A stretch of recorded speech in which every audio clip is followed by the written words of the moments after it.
அனைவருக்கும் என் இனிய வணக்கங்கள். நம்மளுடைய கருட புராணத்திலே கடைசி பதிவாக இன்றைய பதிவு.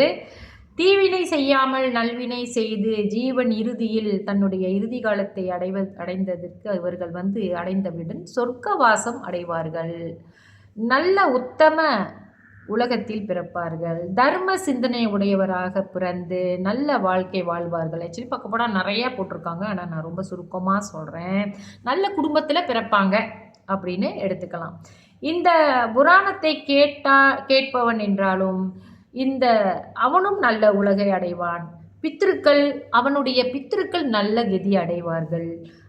புண்ணிய காலங்கள் என்று சொல்லக்கூடிய சங்கராந்தியிலும் விஷுவென்னும் புண்ணிய தினத்திலும் கிரகண புண்ணிய காலத்திலும் சிராத்த தினத்திலும் இந்த புராணத்தை படிப்பவர்களும் கேட்பவர்களும் படிக்க செய்தவர்களும் தம் வாழ்வில் இறுதி காலத்தில் நல்லுலகை அடைவார்கள்.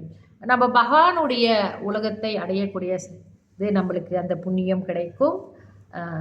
ஜீவனுக்கு யமலோக பயத்தையும் இந்த புத்தகங்கள்லாம் படிக்கும் பொழுது யமலோகத்திற்கு போகக்கூடிய பயத்தையும் நம்ம மனசுலேருந்து நீக்கிறோம். மரண பயமும் நமக்கு நீங்கி போகுது. ஏன்னா இந்த புத்தகங்களை படிக்க படிக்க நம்ம நல்ல புத்தி நம்மளுக்கு வேலை செய்ய ஆரம்பிச்சிடும். மோட்ச மார்க்கத்தை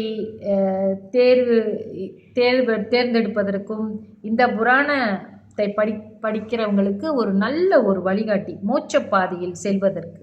சரிங்களா? உலக நன்மை பொருட்டு பகவான் கருடாழ்வாருக்கு இந்த புராணத்தை சொல்லியிருக்கிறார் என்று இந்த புத்தகத்திலே கூறப்பட்டிருக்கிறது.